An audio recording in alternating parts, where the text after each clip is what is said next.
Before this episode begins, I'd like to say that I will be heading to DinoCon UK on the 25th and 26th of July in Birmingham. So if you see me wandering around in my podcast t-shirt, come and say hello. I have bookmarks and pin badges to give away as well. I'm really looking forward to it, and I'll see you there. This is just a warning to say that this episode features spoilers, mild language, and lots of talk about dinosaurs. Now, if that's not for you, then drop what you're doing and leave now.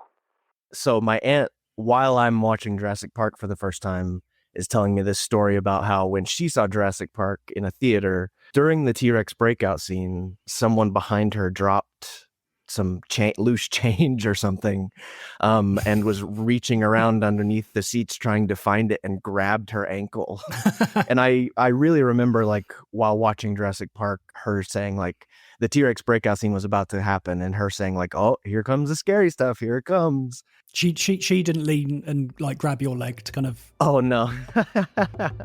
Thank goodness, no. Hello and welcome back to Road to Rebirth. I'm Roland Squire. Each week in the lead up to Jurassic World Rebirth, I am sitting down with a guest to discuss an entry or aspect of the Jurassic franchise. And today I'm talking about Steven Spielberg's sequel, The Lost World: Jurassic Park. By 1997, Steven Spielberg had spent the best part of 30 years directing back-to-back classics.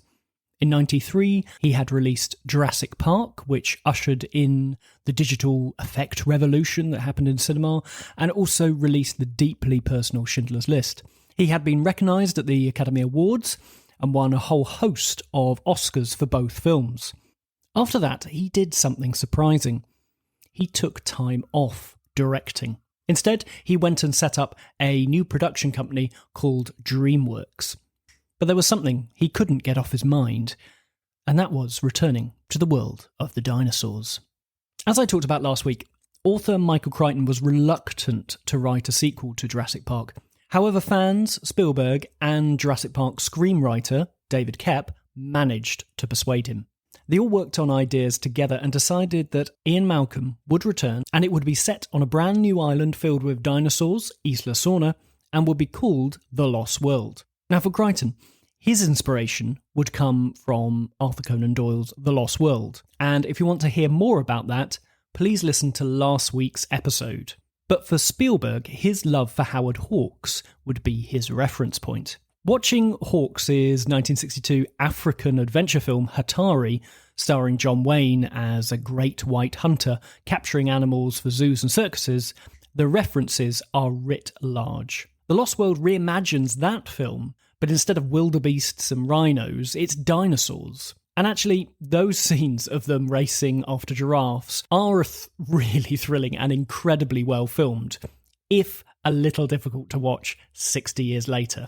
In The Lost World, Spielberg takes John Wayne's Sean Mercer, but turns him into an anti-hero, in the form of Roland Tembo, played by Pete Postlethwaite.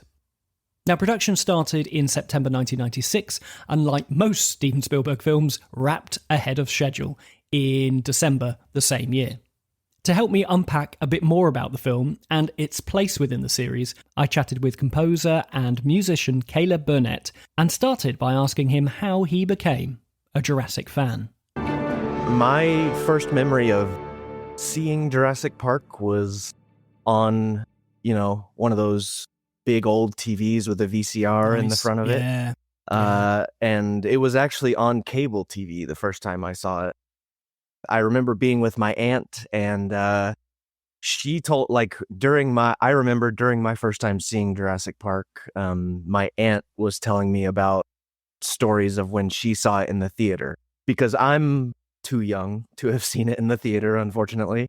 So my aunt, while I'm watching Jurassic Park for the first time, is telling me this story about how when she saw Jurassic Park in a theater, during the T-Rex breakout scene, someone behind her dropped some loose change or something, and was reaching around underneath the seats trying to find it and grabbed her ankle during the T-Rex breakout scene. And so and I really remember like while watching Jurassic Park as a young kid at this time, like her saying like the T-Rex breakout scene was about to happen and her saying like, oh, here comes the scary stuff, here it comes. And so I've just loved Jurassic. She didn't lean and like grab your leg. Oh no. Simpson. Thank goodness. No. But like I fell in love with it. I remember immediately afterwards going to a computer and going to Google and typing in Jurassic Park sequels, like to see if there were any that existed. Because at the time I just didn't know. And, you know, at the time, 2 of them popped up.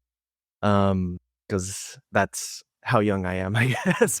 But, yeah, so, and I've just been a fan since then, honestly, and when the Jurassic World trilogy came out and just kind of like started things back up again and, you know, got everybody back into it, and definitely, you know, I'm one of those people, got me back into it after like sort of being a casual fan for a little while because there was nothing happening.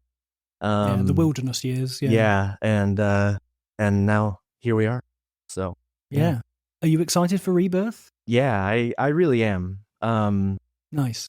And the biggest point of that for me is David Koepp. It's kind of been that since the beginning. I have a big admiration for David Koepp.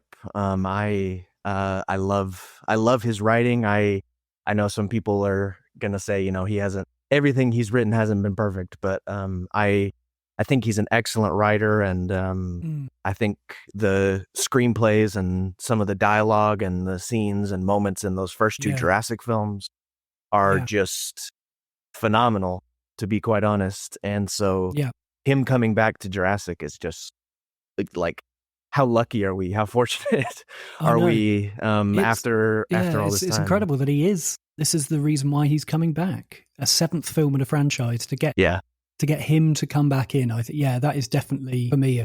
It's an interesting move. Yeah. So today we're going to try and tackle Steven Spielberg's sequel to Jurassic Park: The Lost World, which was released in 1997. And I was wondering whether you could kick us off with a synopsis for it. Yes, I can. 4 years after the disaster at Jurassic Park, John Hammond has lost control of InGen because some of the board has come in and taken over after an incident on Site B, a British family on a yacht cruise. John Hammond recruits experts in many fields, including Sarah Harding and Ian Malcolm, who is returning from that first Jurassic story to head to Site B and complete a extensive photo record of these dinosaurs and animals to gain public opinion back for InGen, so that the people who have taken InGen from John Hammond don't stripline this island and try to start another theme park and do things that these animals don't deserve. So and that, the team that John Hammond recruits heads to Site B, Isla Sorna, and an InGen-led team heads to Site B, Isla Sorna, but they don't have knowledge of each other. When they get to Site B, chaos ensues because of their different missions, and they end up being stuck there together and have to find a way to get off. And in the end, InGen manages to get a dinosaur back to the mainland against many folks' wishes. And chaos ensues there in San Diego, and Ian Malcolm and Sarah Harding have to play a part in sort of wrangling that dinosaur back into containment and getting it back to Site B. And that's kind of where The Lost World leaves us, is dinosaurs are back on Site B. So I hope that's sufficient. Amazing. Thank you very much for that. Yeah, no, that's really good. After you'd watched Jurassic Park, desperate to watch more, do you have any memories of watching The Lost World for the first time? Oh, yeah, for sure. So The Lost World was actually my favorite Jurassic movie for a long time. Like more than the original, more than the others. Just because as a kid, it was like there's a bunch more action, there's more dinosaurs, there's 2 T-Rexes instead of 1. And so like, and there's an interview with Spielberg somewhere on Special Features or something where he talks about like wanting there to be more carnage and action in the Lost World. And I remember seeing that as a kid on the special features and being like, yeah, like thinking that was awesome. So I don't know that I have a memory of like specifically watching the Lost World for the first time, but like it definitely like took over my fandom as a kid and as a teenager. So yeah, I saw it opening night. So there was I don't know whether they still do this. So it was like special previews, like a couple of nights before. And at my local cinema, I was 9 and I begged my mum and dad to take me, and they took me. And I remember coming out and pretending to be a T-Rex, smashing my way through the town. And thinking about that today, I was like, that is absolutely what Spielberg wanted from the T-Rex moment in San Diego, is to kind of push all those kids out and, let them stomp around. And also another memory from Lost World is the PlayStation game. Oh, yeah. That original PlayStation. Have you ever played that? I have, yeah. I'm not a huge gamer, admittedly, but like Jurassic, I am a big Jurassic gamer, let's say. So like all the Jurassic games, I will at least like give a try. And those late 90s, early 2000s, like Lost World games are so fun. They're great. It is one of the most frustrating games I think I've ever played. Like the gameplay of it is just awful, and it's got a good score. It's that's Michael Giacchino. Definitely what I was going to say is the music for those games is pretty iconic. So yeah, there was you could enter in like cheat codes, and I remember I was ill off school once, and my mum and dad just needed to get past the Compsognathus. I think my mum said, I cannot listen to that music again. We've got to get to another level. That's great. The music is the motivator to beat the level. Yeah. It's perfect. She said, if I end up on that bloody rock again at the start, she's going to scream. Have you read the book for The Lost World? Yes. The last time I read it was last spring, actually. So, yeah. Do you think it's a good adaptation, this? I mean, I don't know if I would say good or bad. I think, there's a discussion to be had about like the adaptations of both Jurassic Park and The Lost World, because they're both significantly different from their novel counterparts. But they both have a lot of similarities. But The Lost World, I think, is just a great novel. It's such an escapism novel for me. Like thinking about it's about a year ago that I read it now, and like just such an escape, like off to South America and a mysterious island, and like so much mystery and intrigue in it. As far as the adaptation goes, I mean, the Lost World film is my favorite sequel in the franchise. And so I love what it is. I also like, it's so different from so many things in the book. There are so many characters that aren't present. And the Lost World book has given us like so much material to be put into like future films and other stuff and things like that. So, I mean, I think it's a good adaptation. But it's just my personal opinion that like... Yeah, I think it's sort of... I was talking to James Lovegrove last week, and he was saying it cherry picks the best moments from the novel that feel cinematic. And I think that's fair. I agree. I think good adaptations do that, because like Jurassic Park does that too. So I'm really interested in the fact that, because Crichton was very involved in the pre-production of Jurassic Park, writing a couple of drafts for that script. And I can't find any evidence that he was involved in the script writing for the Lost World adaptation at all. Yeah, I mean, it seems like David Koepp was, taking what Crichton had written and just, taking it straight to the screenplay. Which is interesting. I mean, this discussion is super interesting. And one reason is like David Koepp is back on Rebirth now. So like that makes this whole discussion interesting as far as like Spielberg and everyone coming up with sequel ideas and things like that. It's makes me wonder what we have in store here. So yeah, I mean, I'll get to Jurassic Park 3 and the kind of Koepp's involvement maybe in that, but I wonder what those initial conversations that Kep and Steven Spielberg had for The Lost World. And as you say, the novel is so rich with future ideas for sequels and stuff. You can take tiny bits out, and actually you read the book, and when I was reading it this time, I was making little notes like, oh, this is in Jurassic Park 3, this is in Fallen Kingdom, and then I kept noticing bits that are in the Rebirth trailer. I'm like, could this be a hint at Rebirth? Well, and Kep, in one of these interviews over the last couple months, said that he revisited the novels again, writing Rebirth. And so I'm excited. Yeah. So when they approached The Lost World, obviously Crichton came up with Isla Sorna, the new island, and when going to film it, they decided to have a new look to it as well. Mm-hmm. What's your thoughts on the difference of how Isla Nublar is depicted to Isla Sorna? I think it's, inviting is maybe a weird word because it's like a mysterious, scary place. But I think like everything new about this movie has always just been really fresh to me, as like a new island with different foliage, different environment, new characters, new score that describes this environment. And so it's, the score, not to go on a tangent, but like the score pairs with the island really well. It's just so mysterious and primal and spooky. And so I've always loved Isla Sorna. I love the new island. So it was shot in Eureka, which is in California, the redwood forests of San Francisco. Have you ever visited there at all? I've been up through there. I haven't visited the specific locations. The game trail stuff was filmed in a place called Patrick's Point State Park or somewhere like that, I think. And that, the location that sticks out in my mind that I'd like to visit in Northern California sometime is that game trail shot. But the redwoods are also just gorgeous.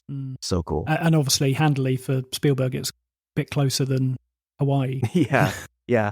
Well, and the redwood trees have been around forever. They're ancient, like dinosaurs. Yeah, I think Rick Carter said in one of those documentaries that looking at the paleontology of the dinosaurs and the environment, they probably, his guessing was that, Isla Sorna is more dinosaurs in their natural habitat. So he wanted to try and get that on screen as well. So getting away from the jungle aspect and more to do with the temperate forest. And, they did think about going to New Zealand, I think, for a bit. Yeah.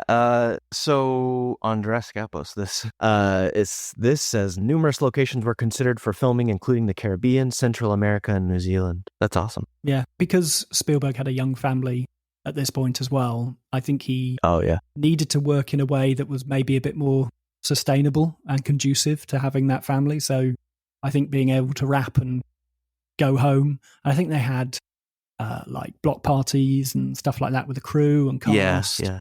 So it felt, if you're making a family orientated film, I think that comes across in the film that we get as well. I was going to say, the stuff with the T-Rex in the backyard and the kid in the house, and the stuff where the T-Rex knocks the ball off the sign at the gas station and all that stuff. All of that was filmed in like northern LA area, in some residential areas, like relatively close to each other too, like those two locations. But like that kind of plays into what you're saying about like Spielberg filming this close to home, because like I think like the place where they filmed the thing in the backyard with the kid is just like it's a real house. So like it was like had to have been one of Spielberg's neighbors or something. So and also talking about the look of the film, another big part of the film is is Janusz Kaminski coming on board as cinematographer. And I was a big fan of The Lost World when it came out originally, when I was like 10, 11, 12. And then Jurassic Park 3 came out, and I really liked the fact that we went back to the bright colours of Jurassic Park and like the jungle and all that sort of stuff. I enjoyed that. But it's only recently, actually, in the past few years, that my love of The Lost World has come back slightly. And that's because I've been able to see it in 4K. Oh, yeah. And just seeing the depth and the darkness, the contrast is amazing. Yeah. And I'm just like, it's... I think Kathleen Kennedy calls it like a painterly approach to Jurassic that Janosch brings. I was lucky enough to see The Lost World in a movie theater last summer. On amazing. film. And it's, wow, man, it's gorgeous. Some of the camera work and shots in there are just absolutely great, just legendary stuff. So the game trail stuff especially, but the darkness and the contrast that you're talking about too is great. And Spielberg said that he wanted to do more with the camera for The Lost World because of the technology that he was working with in Jurassic Park. He had to almost like lock off the camera sometimes, and yet when he came back, he was just like, I'm not going to do that. So we're going to have to get I want to be able to move the camera. So these CG dinosaurs are going to have to move as well, and match what I'm doing. Yeah. Speaking about those game trail shots, there's just so much action, so many dinosaurs going on there. Yeah. And it the rigs and camera movements that were going on are just crazy. So it's awesome. And going through the legs of the Mamenchisaurus, stuff like that. It's great. Yeah. And it really is the opposite to where we see the Brachiosaurus in Jurassic Park. It is extra, to say the least. We see the Brachiosaurus from many feet away. Yes. In The Lost World, we just drive right through the big sauropod's legs. So. Yeah. And I think that just speaks to how revolutionary Jurassic Park was, that even in its sequel, that we've got to this point where the special effects are so well integrated that they can do a scene like the Roundup scene. Yeah. And that gets me thinking on The Lost World is another film where we got the talents of Stan Winston and all those animatronics. And it's just incredible. So yeah, it's an amazing integration again of the special effects of ILM and Stan Winston. Yeah, and I think it's overlooked sometimes, and people think about the first film, and it was amazing, but I think some of the developments that they managed to put, Stan Winston and ILM put in the sequel for Lost World are just another level. Mm-hmm. Even though The Lost World is this sequel that maybe not as many people like, or didn't make as much money, or didn't get as much reception or whatever, the Stan Winston animatronics and special effects are on the exact same level. They're phenomenal. Yeah, so the bit with the baby T-Rex. The T-Rex he actually made, there was two versions I think that he made, and one was completely remote controlled, and so no cables, and Spielberg was just like, the T-Rexes are amazing, but that is a miracle what you've managed to do. And it still looks so real. It's just crazy. And you're mentioning about the score briefly, but Gary Rydstrom's amazing sound design, I think, is what really brings it alive as well. Those strange whistles that are going on in the background. Yeah, well, there are so many outlandish, unique sounds in The Lost World. When they first decide they're going to take the baby T-Rex in the vehicle and they drive past Eddie and it's just squealing. Yeah. And for the longest time, watching that movie as a kid, I did not know what that sound was. I was like, is that the baby T-Rex? Is it Eddie's car? Is it Eddie lifting the thing, the hide up? I think it's one of those moments where it starts with the sound of the hide, and then the T-Rex sound just perfectly matches it was going through, and it's a great effect. Amazing, it's so cool. design. Yeah, it's awesome. But I think what we're getting at is the fact that The Lost World has a really rich texture, both visually and sonically as well. For sure. What do you think about the return of Ian Malcolm for this film, and him? Is Ian Malcolm now the true face of Jurassic Park, of the Jurassic films, do you think? So that's a fun question. I personally, if there's a character I relate to most in the Jurassic franchise, it's probably Malcolm. Just sort of personality wise, he's also, he enjoys the dinosaurs 10%, but then the other 90% is he's cynical and is telling everyone this is a horrible idea. Yeah. As far as characters I relate to, I've got a tiny bit of Grant in me, but I have mostly Malcolm, I would say. I enjoy Malcolm returning. I enjoy him getting to be, basically the lead of a Jurassic movie. I have had this sort of discussion with other folks before. I don't know if I've ever had it on a podcast, but one in this age of movies that we live in, where there's so many sequels and spin-offs and reboots and remakes and all that stuff, and old characters are coming back or making cameos and doing all that stuff. You could kind of say that Jurassic did that like a long time ago with The Lost World, because this isn't necessarily like the sequel story that you would expect, and you have a returning character in Ian Malcolm who is not, you might not have expected to return and be the lead guy, and so that makes it fun for me. That makes it really that makes the story really unique. I think that's something that makes The Lost World awesome, is you have this character coming back who was traumatized in the last movie, and now he's kind of gets to do something about it reluctantly. In the end, he's vindicated because everyone knows that InGen let a dinosaur loose in San Diego, and he's like, see, these people are bad. Yeah, I told you. And so long answer to say that I love Malcolm coming back. I think he's part of that trend in the 90s where leading men were nerds. They were like Matthew Broderick in Godzilla. There was a real move away from the stereotypes of Arnold Schwarzenegger and Sylvester Stallone, the kind of muscle men.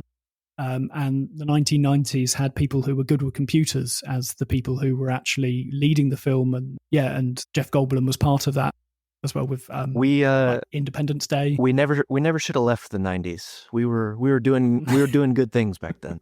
Doing so well, and then suddenly we're back now with like muscle men all over the place. But just give the guy in the chair a chance. Yeah, I agree. Give the smart guy who's got a little bit of like experience in these harrowing situations, like Ian Malcolm, gave him a chance. Yeah. What do you think of the rest of the cast that fill out the film? Because there's a lot more people involved in The Lost World than Jurassic Park. Oh yeah. So I think Sarah Harding needs to come back to the franchise sometime. Yeah. I think she's great. She might be number 2 female character in the franchise for me. She might be number 1. It's hard for me to put somebody above Ellie Sattler, but Sarah Harding is a badass. And the moments with the raptors in the climax of the film, where she and especially when she like busts through the window and breaks out of the place before they get in the helicopter, like she's just fantastic. I'm probably missing someone, but haven't quite had a female character like that in a little while in the Jurassic franchise. And somebody who can match Malcolm. That great scene where they're kind of talking about when they're going towards the camp before Kelly, they discover her fire, and they're arguing about the scientific process and the fact that Murphy's Law and all that. Yeah. Murphy's Law, that's it. And I would love to have somebody like that in a future film. Yeah, I mean, honestly, Daniela Pineda in Fallen Kingdom and Dominion, I thought her character was great and should have had like 1,000 times more screen time. And don't get me wrong, Claire Dearing's great. She's just not the same type of character as Sarah Harding, for sure. No.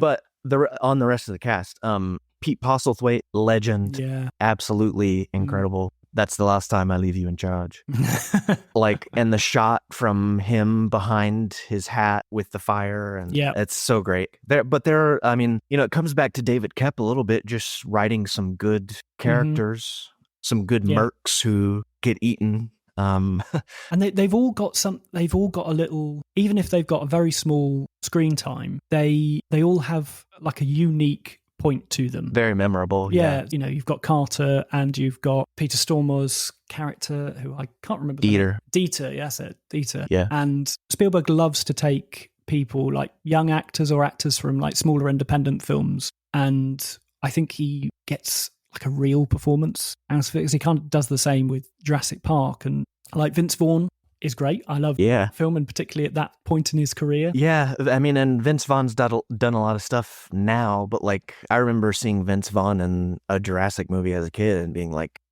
"What? This guy's supposed to be in comedy movies. Yeah. What's happening?" Yeah, but he's like, he's perfect. He's so authentic. Yeah, and I think Koepp and the way that Spielberg shoots the script is constantly having people talking over each other all the time. Multiple times throughout the film, there is one person having a conversation with somebody else and other people chipping in. Yeah. And that feels very 90s to me.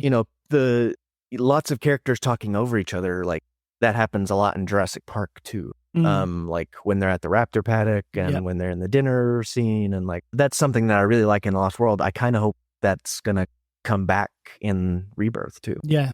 So. And I think I like the idea that Kep talked to Spielberg and they took the book and they were like, this is a story about hunters versus gatherers, and immediately thought there's conflict. He can pit these two people against each other and he can have archetypes within there. So you've got Pete Postlethwaite, my namesake, Roland Tembo, as the great white hunter. When you were first messaging me about, collaborating and being a part of this podcast, I was like, this guy's named Roland and we're talking about Jurassic right now. Like what is happening? I know. Yeah. And then we get Hammond's nephew, Ludlow, Arliss Howard. And I think that's, again, this is another Spielberg thing of taking family members and putting, because he's, the nephew of Hammond. And so therefore we've got conflict within the family, which Spielberg loves in his films. Yeah. And what I didn't realise until quite recently is the fact of his little hip flask that he's got. Oh, when they're on the island? Yeah. And he just slowly is getting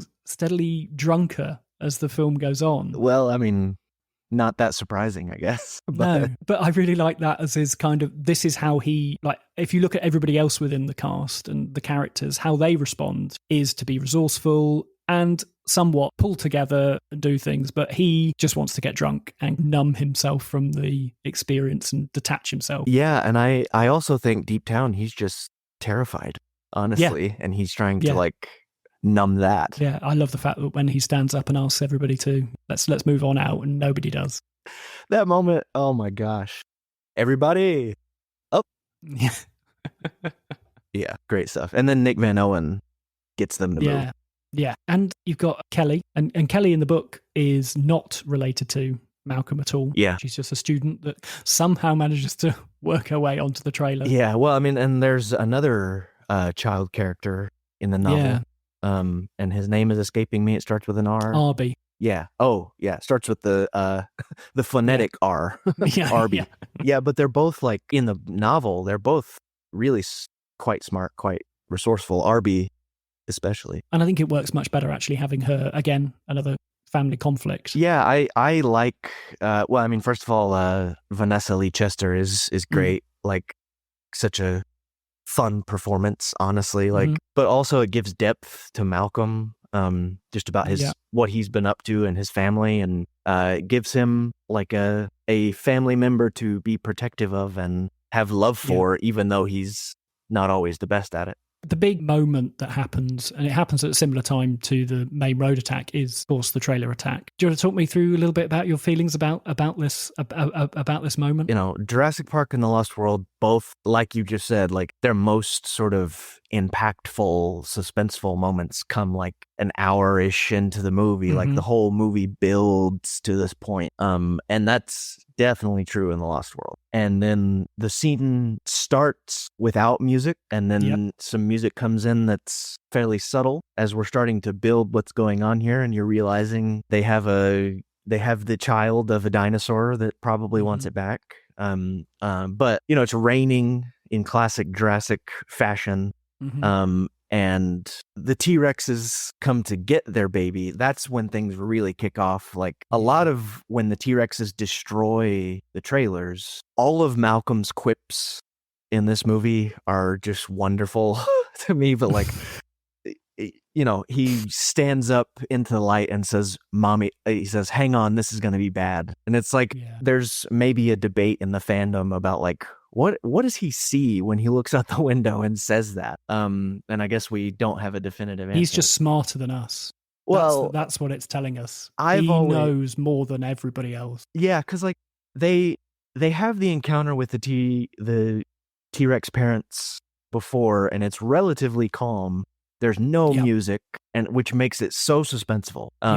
And they hand off the baby, and then Malcolm says, "Hang on, this is gonna be bad." Like I've always thought he must see them coming back. He sees the T-Rexes charging back at them, and there's like, oh shit, the T-Rexes destroy the trailers. The point that I can see in my brain in this scene that's really always really impactful is like Eddie Carr gets there, realizes what's happened, and the music kicks in. Yeah. And, it's pouring rain, it's storming. The music is just this driving percussion. All like so many percussion instruments involved. And it's just relentless. And, the brass and the woodwinds are coming in and punching too. As we're in this harrowing situation, I don't know how else to sum it up other than like, it's just an incredibly suspenseful scene. I've seen it 100 times and I still watch it and I'm like, man, this is so intense. Like, and it's because of the cinematography and the music, and it's just very, very intense. And the plotting as well of actually how you do an action sequence. It's almost a bit of a lost art within the Jurassic World films, I think. You start in one location with the trailers and then you end somewhere completely different. And it takes time, and the scene is allowed to breathe and get bigger and bigger and like more destructive. And there's moments where it'll quieten down again with when Sarah Harding is on the glass and it's all splintering around her fingers. And that feels like perfect Spielberg tension building moment. Oh yeah. Well, and the trailer scene does something that all Jurassics do or should do. Like, Jurassic has always been about like vehicles. There's always been like cool vehicles involved and different vehicles, multiple vehicles. And like something that Jurassic has always done is make these vehicles into dangerous places. Like they get attacked by dinosaurs, they get turned over, they get bumped, they get smashed. And so like the trailer scene in The Lost World for me as a kid even was another escalation from the first one, because like in the first one you just had cars and stuff like that. This one you've got two massive RV trailers and they're going over a cliff, and so it's like making vehicles into a dangerous thing is a staple of Jurassic in my opinion. That's the like one place that they should be able to feel safe. Yeah. And the death of Eddie Carr. I cannot, even at the age of 38, I still can't really watch that scene without feeling just so much pain for Eddie. It's visceral. You make a very easy argument that it's the most violent death in the franchise, and it's classic. Like, he's such a nice character. I don't know what his vice is to violence and technology. Not good bedfellows. Yeah. His vice was being too good of a person. Yeah, they needed. Yeah, and I love the fact that. I mean, I hate the fact that he dies, but in that response, I love it because it's the safety gloves are off once Eddie Carr's gone and the trailers are gone. There is, that nobody is going to come and save them. They're going to have to do it themselves. Yeah. What do you think of the inclusion of the raptors in The Lost World? How do you think they differ in their characterization than we get in the first film? Definitely, yeah. They're the raptors that have been left to fend for themselves, and they're much wilder. And the tiger raptors specifically, they're male, whereas the ones we saw primarily in Jurassic Park were female. And so, they're just vicious and aggressive, and that the cue and the score is called The Raptors Appear. My favorite track, I think, of it. Yeah, absolutely. For that scene at the end, near the end of the film, the climax of the Sorna section of the film, which I think, thanks in no small part to the music, but like, I think it's just a all-time suspenseful Jurassic scene, all-time suspenseful sci-fi scene, because the music is relentless and the raptors are relentless, and it's just great. Yeah. And we know more than the characters know, particularly in the long grass. It's always the best when a filmmaker can show you something before a character sees it, and we just sigh because we know we're like, oh, hell is going to break loose in a minute. Yeah. The long grass. Yeah. I wonder if we're getting some more of that in Rebirth. Just a little nod. That's all I need. I just need some raptors and some long grass with some tails going across. Yeah, I mean, any vicious creature in some long grass would be fun. And as we're kind of talking about the score, how do you think it differs to Jurassic Park? Oh man, this is a chance to share my favorite Jurassic music fun fact, which is that John Williams, after he had written the score for Jurassic Park, hurt his back and was not able to conduct about 90+% of the recording sessions for Jurassic Park. Okay. They brought in a guy named Artie Kane, who is a composer and a conductor, to conduct those scores. So The Lost World was the first Jurassic score that John Williams conducted in its entirety. And I think absolutely nothing against Jurassic Park because it's the best score ever.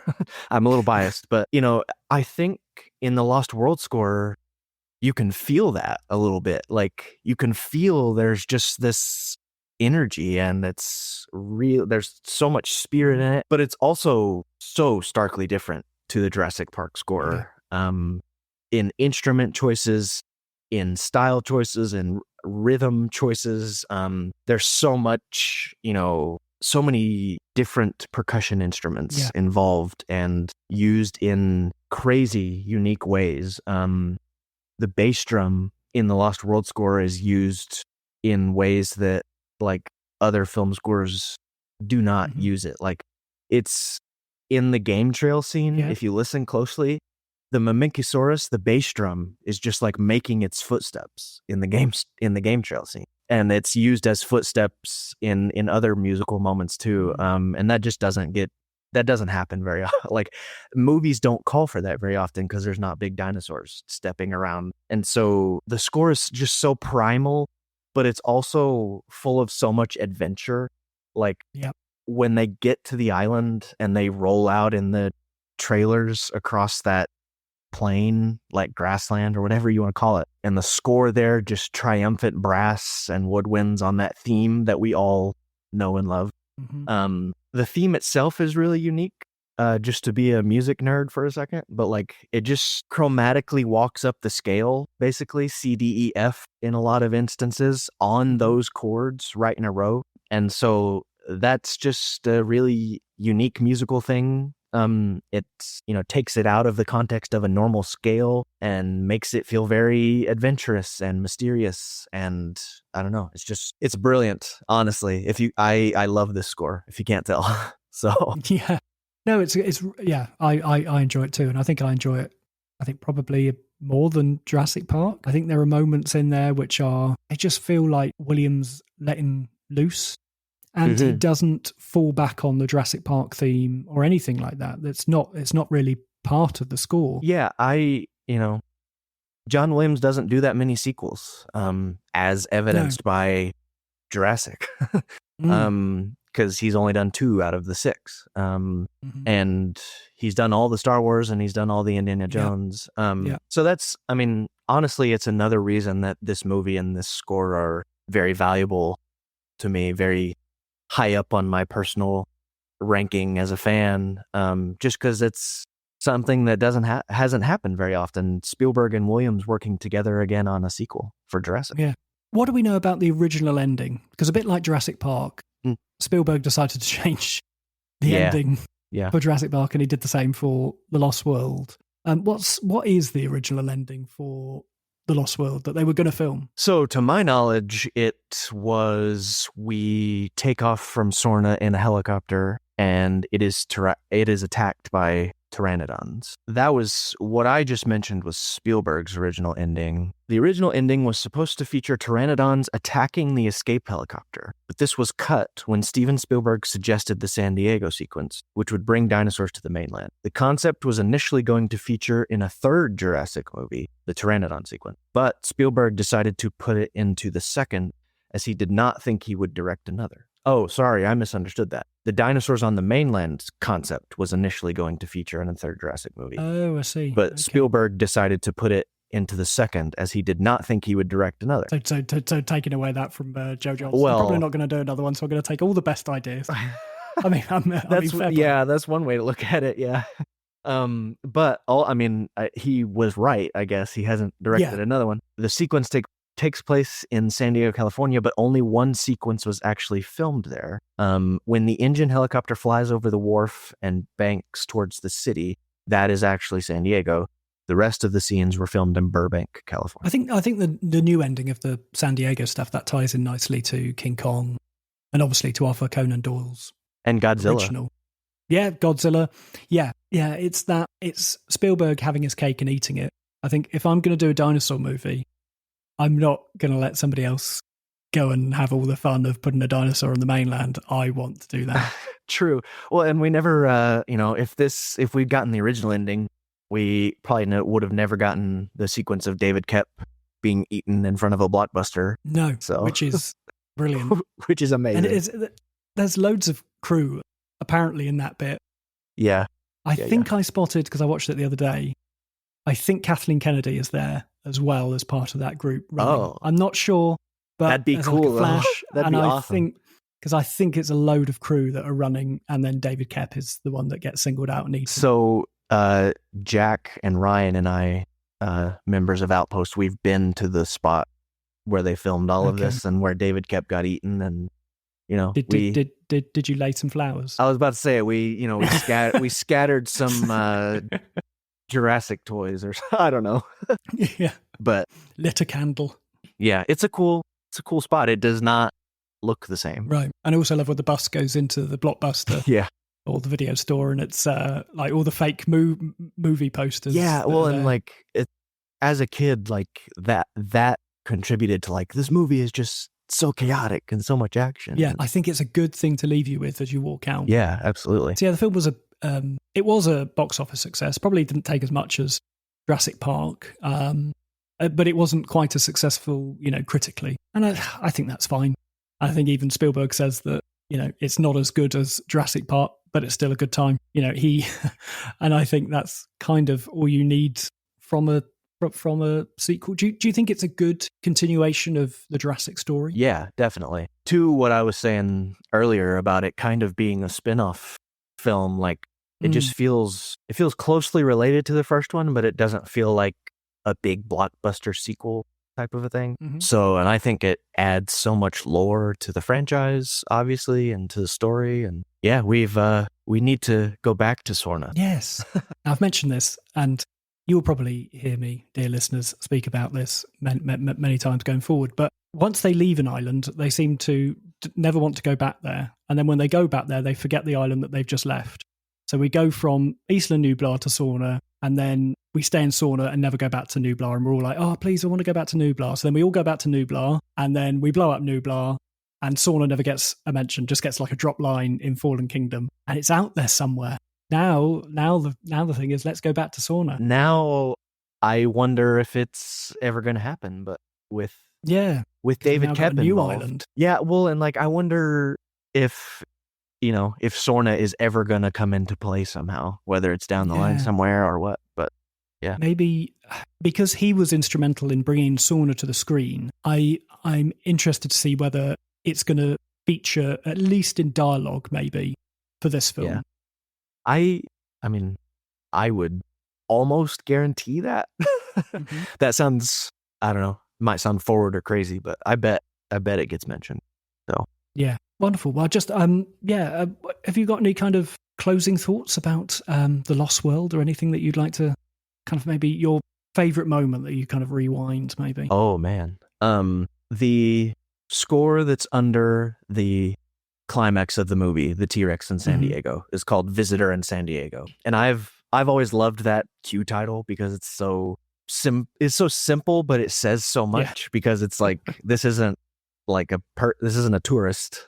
No. This is a monster.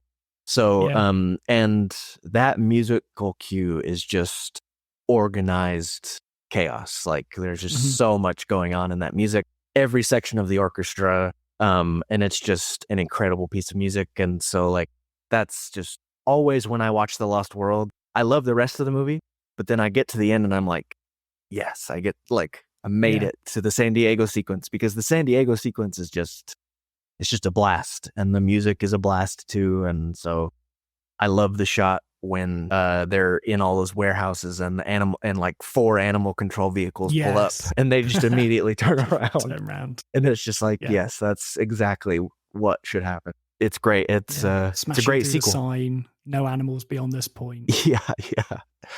It's fantastic. And I love that we pan through that office where you see like kids and everything like that, and just another world going on as the T-Rex makes its way and then roars at the city. I love that kind of like little bits of extra life that we get in the shot. And that's where you have the kind of bomb, bomb, bomb, which feels bomb, bomb, bomb, bomb. Yeah, it's modern.